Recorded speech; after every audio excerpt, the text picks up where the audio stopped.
Well, we're gonna give some baling a try today. We have lots of overcast. It's a bit humid. The humidity is pretty high today, so baling's been a bit of a struggle in the sense that it's been so dry that the straw dries up really quick, and coming out of our combines, it's hard to pick up. But last night I was able to go for a bit and make a few bales, and then a little minor breakdown, and we're gonna give it a go here again, and hopefully we can get some oat straw baled up here.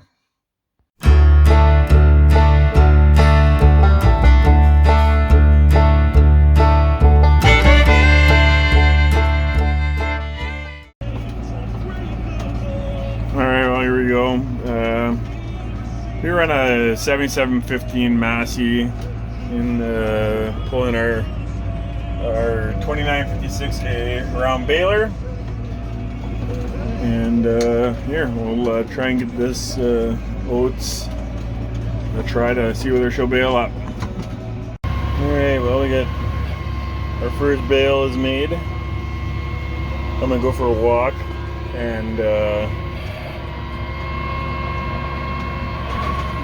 and see how it feels for moisture wise, and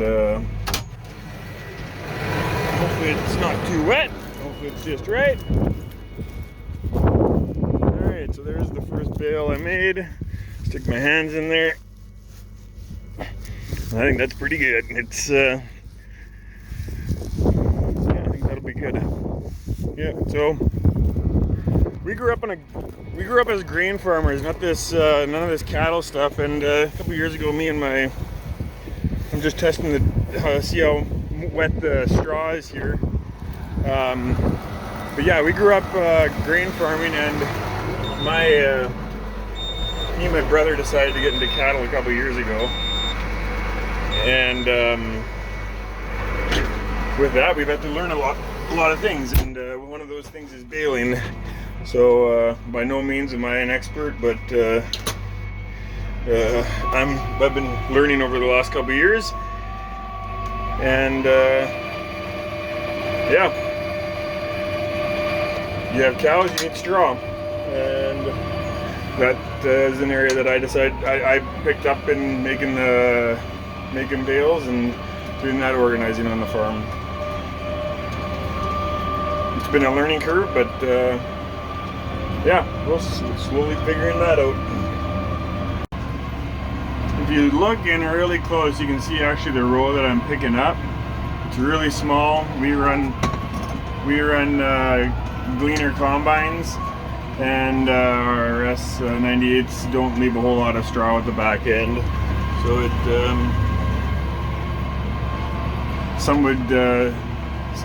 most balers have a lot of balers have a difficult time picking up this straw and making a decent bale out of the back of our combines. Square balers work well. Round balers, the newer ones have come a long ways to be able to do it.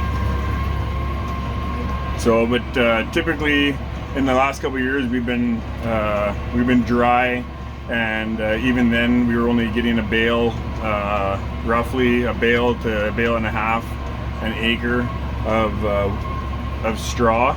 And this year we're going to be around half a bale, right around half a bale an acre, maybe a bit more. So it's definitely not only lack of straw, and the yields aren't as good, but it takes more acres and more driving to make a bale. So yeah, there you got my, that tells me where I'm full with the baler. And when my lines are all the way to the top there, it beeps, and now she starts, it automatically, it's wrapping my bale with mesh wrap.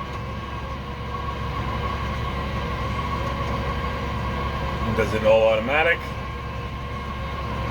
I can also press the button to do it if I'm close enough, but if I'm close enough to the right size, I can press this top button here, and that'll wrap the bale for me as well. Just make sure I'm stopped while I'm doing that. And then off I go again. Mesh wrap is holds the smaller straw together a little bit better, and it's quicker when you're wrapping, going around the bale. The mesh wrap takes less time. With twine, it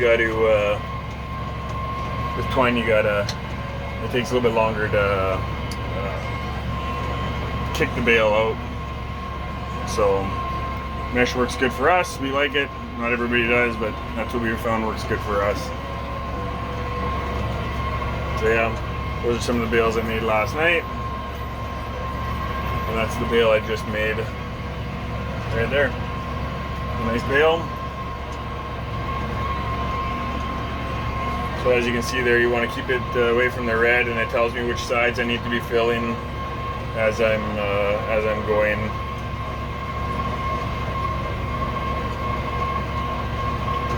So yeah, and that's the bale I ended off last night. I had a spring break on me, so this is where my last bale was that I made last night. Well, we're gonna have to call it a day. The sun decided to come out and dried the straw up enough that we'll have to call it a day until later tonight. So that's it. Hope you enjoyed the video. I had a little bit of company on the field before I left to get my our hired guy and